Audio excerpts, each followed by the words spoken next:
What's up, dudes? Welcome back to the next episode where we're moving on with the back half of the roll cage. When I left you guys last time, we just finished putting in the bars that go from the top of the cage down to the frame. So now we got to work on getting that radiator to sit in there in the proper place. First things first, as always, got to do a bunch of measurements because it's always better to measure 100 times and then cut once, even though I don't always get that very accurately. And then I'm looking for a spot to mount it inside the chassis of the ElCamino. Now I'm pretty certain at this point, and it became a fact, that this bracket that I'm making right now is totally just for time, just for now. It ended up changing, moved things around a little bit, and it might even change again to the point where I am now, but getting back into it. I'm gonna make mounting tabs, brackets, all the kind of stuff. So to get the two tabs to look uniform, to look the same, I put them in the vise together and ground down the edges with the flap disc, drilled the holes and everything with the two pieces side by side so that it would both pieces would come out identical. I took one piece out, now only having one piece in the vise at a time, making those holes bigger with the step driver.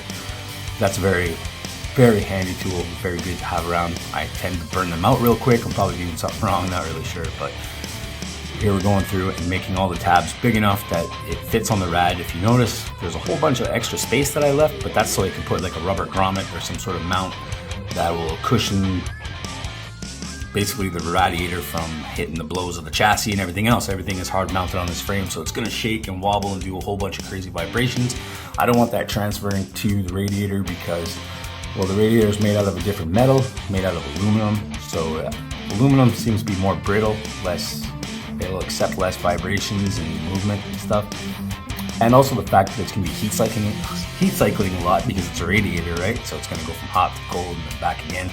I was just worried that something bad could happen and crack this thing and go antifreeze all over the back of the ElCamino. So to avoid that, that's why those holes are big enough to put some rubber in there, cushion them out. Hopefully I can find something that fits real nice. If not, try to maybe make something. I've seen a technique about making polyurethane bushings and stuff. Works out kind of cool. It's kind of neat. Might use it.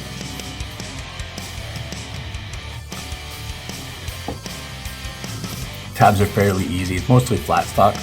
Looking back on it now, it kind of sucks because I wasted a whole bunch of the flat stock, but it was an easy way to get the mounts exactly where I needed them, spaced out properly, without having to weld directly to the chassis and having to cut something directly off the chassis after. And the flat bar actually made it very level, very straight, so that I didn't have to worry about my level being the same on each side of the radiator. My other idea was to make the mounts independent tabs, but then you run the risk of, because it's not solid one piece, both mounted together like I built, you run the risk of it warping a bit when it welds, and even if you put it dead on, it's probably gonna move when it cools down from the weld. So I figured that was a good solution.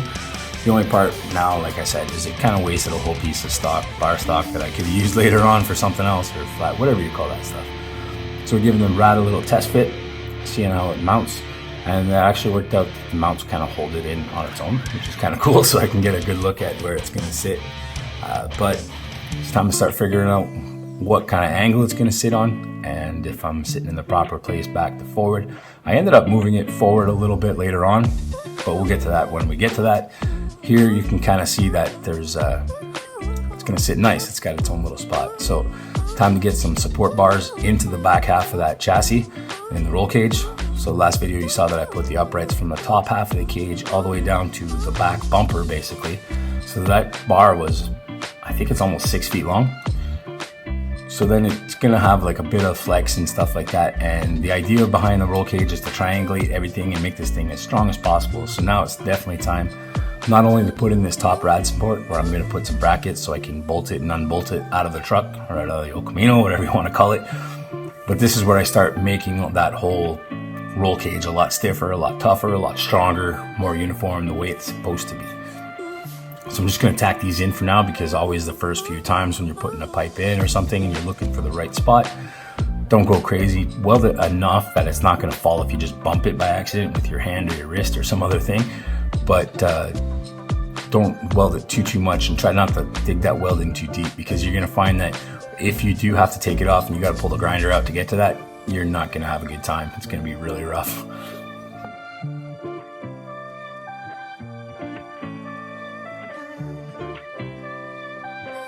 So now I'm going through, because I'm going to start welding these bars in for the support and where they're going to be, I figured it was a good time to weld in the main structure. So I'm going around and I'm checking all my welds, making sure everything is nice and strong, nice and tidy before I start welding in the support pieces. I'm really thinking about it. I don't think that's a step that mattered. I could have left it the way it was because it was significantly tacked in where I could lean on it, put some weight on it. It wasn't breaking off. But I went ahead and I checked all the welds everywhere anyway. Did the ones up in the cab, which were really hard to get to. But like I was just saying, is that I don't think I really necessarily had to do all that much hard welding right away. I could have just tacked it in there really good, and with all the support bars and stuff like that, it wouldn't move from the heat of the weld because everything would be already tied in very well.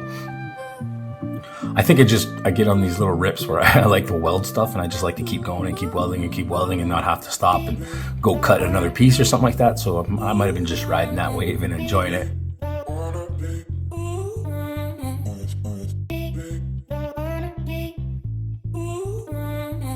In the end, it's all got to be welded up anyway, so it doesn't really matter, I guess, what kind of, how you do it, how you lay it out, what order you do your welds, as long as they're all good and strong before you start laying some serious heat in them. Being that this is a roll cage, the way it's structured, I don't even think that having too much heat would be a big problem.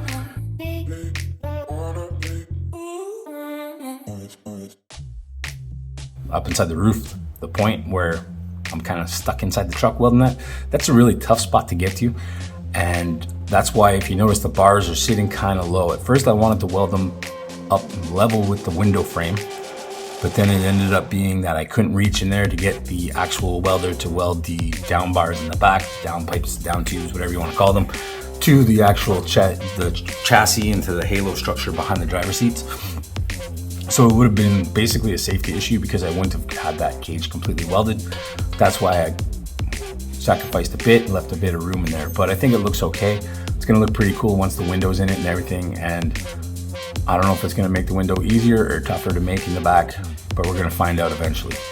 I ended up making some framing pieces later on in the videos. You'll see that I do some sort of window frame in there to make it easier to make a window. Basically just going to be a square with some sheet metal on the sides that's been bead rolled, but anyways, we'll just concentrate on what we're doing now. So now I'm getting that trusty old grinder out. If you really look at this whole build, basically I built this entire truck with my grinder, my welder, and my pipe bender so far, which is not bad. It's kind of cool, which is just adds to my point that I always want to show you guys that you can basically do anything you want with minimal tools and stuff. You don't need a super huge fab shop. I'm fortunate enough to have next door that there's a really good shop. I can't talk today, sorry boys. There's a really good shop next door. It's my dad's place. He's got all the kinds of tools I could possibly need. Usually if I need something, he's got it. It's pretty rare that I go over and bug him for stuff, but you'll see in the videos very often I go over for the metal shears and stuff like that. Real specialty tools that I don't have the room for or the money for or the budget. So I got to work with what I got. So this is pre-pipe notcher. There you can get a good look at me doing the throat line again. That's how you cut out your piping so you can fit onto your other pipe. Basically eliminates the need for a pipe notcher. It's much more tedious and it's not ever as nice. So pipe notcher is the way to go. But if you're on a budget and you need to figure it out real quick, instead of just sitting there with a grinder and trying to make it work, I've done that, spent hours and hours and hours just grinding a piece out at a time, trying to make it fit right. That's a way to save a lot of time. And if you get your measurements down, usually you can really nail it. So like this one was kind of tricky because I had to do two different angles and they were both going the same way, but I had to change the angle on the pipe. One was kind of straight and the other one was leaned back a bit more. So that played with the throat line, how the measurements are going to work out. You'd have to really play with it and see that if you drop one side more than the other, you get kind of an angle that fits better on a not 90-degree angle, kind of not straight up piping. I don't know if you guys make sense of what I'm saying here, but it works in my head. So I'm hoping you're on the same page and you get what I'm going at. So continuing on, I'm just measuring out, trying to figure out exactly where I'm going to put some pieces and get the measurements for them. Now this part I didn't really attack with a plan. I just kind of figured like it would look good here and it would make sense to have a piece here, make things stronger. That's ultimately the goal, is to have it really strong, functional, working really great, but also it's got to look kind of cool. And I think it looks pretty rad so far. So I'm hoping that just kind of winging it on these pipe pieces that it still looks cool. I didn't not measure or anything. Like I made everything exactly the same both sides like that. I'm not saying I winged it or just took a guess shot at it like that, but what I'm saying is that I didn't really know where I was going to put those, and I just kind of figured that they were going in, and I made the decision on the spot without drawing it out or planning it out ahead of time, which doesn't always work out. But anyways, that's where we're at right now. Now we start getting into some fun stuff, because like we're gonna start seeing it more of a complete truck and looking more like how it's gonna look in the end. The cage is kind of tied up. Still got a bit of work to do on the back of it and everything else, and we got a lot to do. Door bars and a lot of interior work that's coming up very soon. But also now it's time to start looking at the fuel cell, how things are gonna line up like that, and then start getting into a bunch of details where we're looking at hooking up the brakes and doing some cool things to make this thing function.